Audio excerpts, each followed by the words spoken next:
La muerte de un pontífice. En la pulida superficie metálica aparecía una imagen desfigurada. Los pómulos sobresalían aún más que de costumbre. La nariz parecía más larga. Profundas arrugas surcaban la frente. Los ojos eran enormes y brillantes, y la barba, una rala máscara gris. Antano la llevaba más corta para descartar su abnegación por Jesucristo, pero ahora había adoptado el aspecto del fieltro y le colgaba de su barbilla formando mechas. La imagen reflejada parecía el retrato de un muerto. Había pasado por los últimos 12 días en cama, entre gemidos y calambres. Después hizo que le trajeran el pergamino del archivo, el mismo que ya había sostenido en las manos hacía media vida, confirmando el recuerdo del motivo por el cual a última hora no intentó obtener aquel cargo. La fiebre había desaparecido. Lo que le quitó en fortaleza física, lo recuperó en fortaleza espiritual, gracias a lo que acababa de confirmar. El hombre respiró profundamente, giró la cabeza de un lado a otro y contempló su imagen desde todos los ángulos. La elección se había celebrado hacía 12 días, pero hoy sería el primero en el que tomaba conciencia de su nuevo cargo, y él cambiaría la historia. El ardor de la fiebre había consumido al hombre que había sido. El cardenal Giovanni Battista Castagnac, arzobispo de Rossano, nuncio apostólico en Venecia, legado papal colonial, consultor del oficio, gran inquisidor. Esa mañana se sentía dichoso de contemplar ese rostro que de repente le resultaba ajeno y decir: «Has cumplido con tu deber, te lo agradezco». Cierta sabiduría afirmaba que en el nuevo cargo no había que tomar decisiones hasta pasados los primeros 100 días, porque de lo contrario se aplicaban las palabras del Señor: «No saben lo que hacen». Siempre se había atenido a ello en sus cargos anteriores. Ahora, por primera vez, sentía que no debía esperar. La misericordia del Señor y su propia perseverancia se habían combinado y le presentaban el arma con la cual podría derrotar la maldad, la estupidez y la superstición para siempre, con la que lograría atrapar al diablo, el adversario de Dios, en sus propios lazos. Antes hubo ocasiones en las que a veces titubeó, porque su decisión le infundía miedo. Pero esa mañana solo había existido la certeza de ser el elegido. Sintió que lo embargaba un profundo respeto, pero lo dejó sin aliento e hizo que su corazón latiera profundamente. De repente, parecía imposible desprenderse de los últimos 70 años vividos, pero era necesario. Ahora, Giovanni Battista Castagnac desaparecería para siempre y nacería un nuevo hombre. «¿De verdad quieres hacerlo?», le preguntó a su imagen reflejada. «¿Cuánto hace que esperas esto? ¿Con cuánta intensidad lo has ansiado? ¿Estás seguro de que no te devorará?». La imagen reflejada no respondió a ninguna de las preguntas. Se encasquetó el gorro rojo orlado en piel blanca. El calor de septiembre pesaba sobre Roma e incluso había penetrado a través de los gruesos muros que lo rodeaban. Pero el camauro le daba seguridad. «Entonces, que Dios lo ampare, santidad», le susurró a la imagen reflejada. El Papa Urbano VII se dio la vuelta y se salió de la habitación para establecer contacto con el diablo. El cardenal archivero Arnaldo Uccello hizo una reverencia y trató de colocarse ante la entrada de la Sala Sixtina de la Biblioteca Vaticana. El Papa Urbano se detuvo y le devolvió el saludo. Observó que la mirada del cardenal archivero se dirigía a los dos guardias suizos que lo acompañaban y se fijaba en las alabardas que ambos jóvenes llevaban en las manos. Doy gracias a Dios por volver a veros con buena salud, Santo Padre. Por desgracia, nadie me anunció vuestra llegada, dijo Uccello con voz baja. Por favor, disculpa la omisión. No hubo tal omisión, respondió Urbano y echó un vistazo en torno a la biblioteca. Le costaba reprimir los acelerados latidos de su corazón. Estaba convencido de que incluso el cardenal archivero los oiría.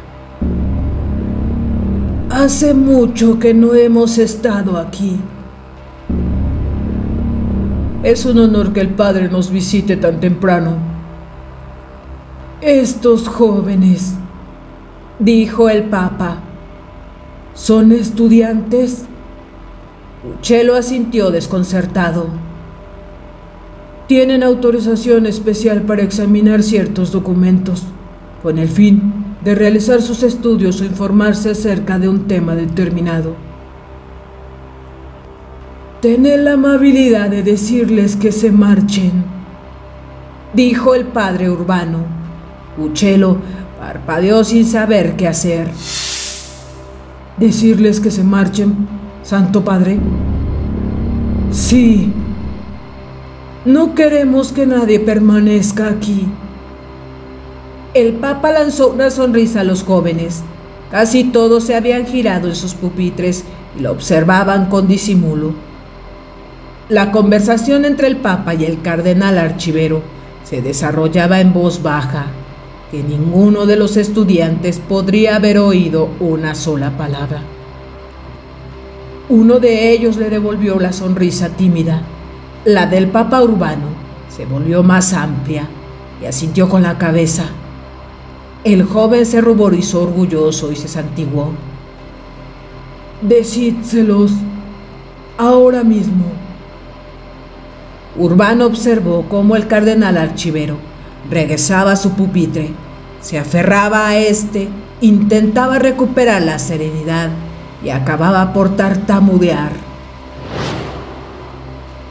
El padre desea permanecer a solas con sus pensamientos. Por favor, dirigíos a la biblioteca latina y tomad asiento. No, dijo el Papa Urbano alzando la voz. Todas las cabezas se dirigieron hacia él y volvió a sonreír. Hijos vuestros, os rogamos que por hoy abandonéis San Angelo.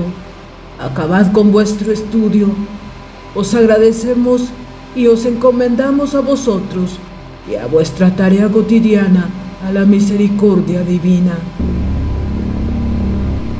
Urbano vio que titubeaban, que con los ojos pedían una explicación al cardenal archivero Uccello, que parecía el más perplejo de todos, y que por fin reunía sus pertenencias y salían en silencio. Al ver entrar a otros dos guardias suizos, los esquivaron y empezaron a cuchichear entre ellos. Urbano guardó sin moverse hasta que ambos guardias llegaron a su lado. Coronel Sigasa, deseamos que vos y vuestro capitán os encarguéis personalmente de que nadie pueda penetrar este edificio. Vuestros dos guardias nos ayudan en nuestra tarea en la biblioteca secreta. ¿Ya se han confesado como lo hemos ordenado? El comandante de la guardia asintió con la cabeza. Urbano comprobó con satisfacción que el coronel no dejaba traslucir ninguna curiosidad acerca de por qué a él y a sus oficiales se les había encomendado ese servicio. El Papa lo agarró del brazo y lo apartó unos pasos. Arnaldo Uccello los observó atentamente desde su pupitre. Es importante que los hombres no estén en pecado. Después les pagaréis a ambos un sueldo equivalente a 25 años de servicio. Les despediréis y los enviaréis a su casa. Encargaos de que ambos reciban las condecoraciones más elevadas otorgadas al valor y a la fiabilidad. Deseaos que emprendan viaje a su hogar en Suiza esta misma noche. Los ojos del coronel lo contemplaron bajo la sombra de su casco. Urbano no desvió la mirada. Como mande, Santo Padre. ¿Podemos confiar en ustedes, coronel Sigasa? También podemos confiar en su capitán. Es mi hijo, dijo el coronel, que después de llevarse 3 dedos al corazón, se volvió y salió. Su hijo lo siguió en silencio. Urbano le indicó al cardenal archivero que se aproximara. Este procuraba inútilmente borrar la expresión de su rostro y disimular que hacía un instante su mundo se había derrumbado y que temía que también el universo se derrumbara. Por favor, acompañadnos, mi respetable amigo, dijo Urbano. Queremos mostrar algo. La sala Sixtina se arqueaba ante él como un inmenso cofre del tesoro y se difuminaba en la oscuridad producida por la elevada arquitectura. Papas, santos y figuras alegóricas miraban fijamente desde la columnata central. Los frescos de la bóveda de crucero resplandecían con un oscuro color azul o lanzaban destellos dorados. Olía a pintura, a mortero húmedo y a madera fresca de armito que el antecesor de Urbano había hecho instalar para guardar documentos. La sala no recordaba en absoluto el antiguo archivo. A su división en la biblioteca latina, griega, papal y secreta, a los labregos recintos que incluso de día requerían la iluminación de antorchas. El Papa Sixto V había hecho bien en mandar a construir el nuevo edificio, pero al igual que Urbano, había pasado un tiempo suficiente en la sala de la biblioteca para comprender que el más maravilloso archivo de la cristiandad requería un edificio más amplio. Los dos habían estado juntos, tanto él, Urbano, que en aquel entonces era arzobispo de Rossano, como Felice Peretti, en aquel entonces consultor de la Inquisición romana, que finalmente se convirtió en el Papa Sixto V, antes que él.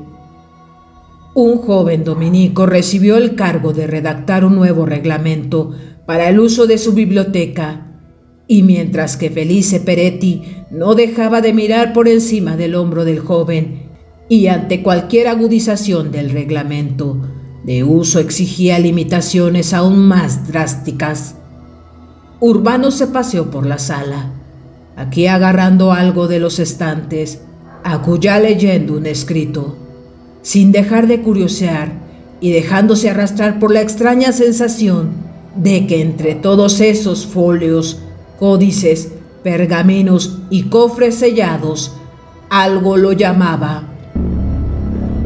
El Papa Sixto solo aprovechó aquellos meses para cumplir con el objetivo de su pontificiado e imponer los nuevos reglamentos de uso. En cambio, Urbano, su sucesor, se consideró elegido para la tarea de imponer un nuevo orden en el mundo. En el otro extremo de la larga sala resplandecía una puerta guarnecida de hierro en medio de la oscuridad. «Por favor, abrid, querido amigo», dijo el Papa Urbano.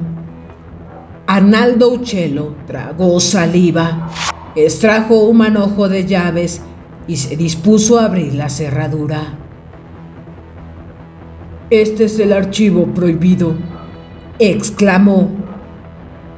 «Lo sabemos», dijo el Papa Urbano asintiendo con la cabeza. Las cerraduras funcionaban tan mal, como si consideraran que su tarea consistía en impedir el paso al archivo prohibido. Por fin se encontraron en una reproducción más pequeña y menos ornada que la Sala Sixtina. Una estancia carente de calor y de fresco, y a través de cuyas diminutas ventanas apenas penetraba la luz suficiente para orientarse entre las columnatas. El único fresco ocupaba la cara delantera de la gran columna junto a la entrada. El arcángel Miguel mantenía la vista clavada en quienes entraban, con la espada flamígera en alto y la otra mano estirada en un gesto de rechazo. Urbano se persinó y pasó a su lado. Entre las columnas se apretujaban los armarios, las libretas y los estantes, aún más numerosos que fuera. En la Sala Sixtina olía a moho, porque la sala casi nunca estaba ocupada, y Urbano sabía que si uno permanecía allí el tiempo suficiente, el conocimiento de los innumerables enigmas, horrorosos escándalos y acontecimientos no aptos para la luz del mundo empezaban a afectar la mente, y uno acababa mirando hacia atrás por encima del hombro, oyendo ruidos y viendo sombras con una frecuencia cada vez mayor. Cuando Antano había descubierto el indicio de la existencia del códice, pero sin tener la oportunidad de buscar el escondite y hacerse con él, el hecho de saber que lo albergaba la biblioteca lo había conducido por el largo camino que llevaba al trono de San Pedro. Estaba convencido de que, tras todos esos años, nadie conocía la existencia del libro, y también de que Dios lo llevó a ocupar el cargo más elevado de la cristiandad, con el fin de que aplicara los conocimientos que albergaba el libro y que aprovechara el poder papal para encargarse de que la cristiandad volviera a ser una sola, o acabar con todos los herejes para siempre. Lo que estaba oculto en el archivo prohibido eran las herramientas del demonio, y solo había una persona capaz de usarlas para hacer el bien. Al penetrar en el oscuro archivo flanqueado por ambos guardias suizos y seguidos por el cardenal archivero Uccello, el Papa Urbano sintió que su corazón latía agudamente. El armario se encontraba en un rincón, detrás de una columna. Era viejo y negro, estaba cubierto de arañazos y era sólido como un baluarte. En su interior se apilaban cientos de tubos de arcilla que ocupaban todo el espacio. El Papa Urbano tomó aliento. «Santidad, ¿puedo preguntar?». El Papa hizo un gesto negativo. Arnaldo Uchivero enmudeció. Urbano se arremangó la sotana y agitó los hombros hasta que la moceta se deslizó hacia atrás, proporcionándole una mayor libertad de movimiento. Después extendió las dos manos y agarró uno de los tubos de arcilla y lo extrajo, pero temblaba tan violentamente que el tubo, después de chocar contra su vecino, se inclinó hacia adelante, se escapó de sus manos, cayó al suelo y se rompió en pedazos. El cardenal archivero soltó un grito de espanto, mientras los trozos del tubo de arcilla se deslizaban por el suelo. El estallido reventaba entre las columnas y enmudecía detrás de las librerías. «Por amor de Dios, Santo Padre», gimió Arnaldo Uccello, y se dispuso a dar un paso hacia adelante para recoger el pergamino tirado entre los trozos de arcilla.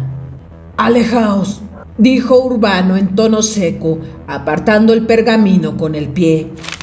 Al hacerlo, Pisó un sello que se había desprendido y que reventó bajo la suela de sus zapatos como si fuera un huevo crudo. Luego agarró el siguiente tubo. Sus manos seguían temblando. Clavó la vista en el tubo y de repente se arrancó el anillo del pescador del dedo. Lo guardó bajo la sotana, se quitó los guantes blancos y los dejó caer. Cuando alcanzó el siguiente tubo con las manos desnudas y percibió la frialdad de la arcilla y la rugosa superficie, dejó de temblar. Extrajo el tubo y se lo entregó a uno de los guardias suizos, pero el cardenal archivero se lo arrancó de las manos al guardia y se alejó unos pasos para depositarlo cuidadosamente en un estante. Aunque el Papa Urbano oyó el gemido espantado de Uccello, volvió a olvidarlo de inmediato. Agarró el siguiente tubo y el que seguía, y empezó a sudar y a toser al respirar el polvo. Cuando se limpió las manos en la sotana, dejó una raya negra en la tela blanca. Los guardias suizos se turnaban para trasladar los tubos y el cardenal archivero corría de un lado a otro con el rostro rojo, jadeando y gimiendo hasta que el armario quedó vacío.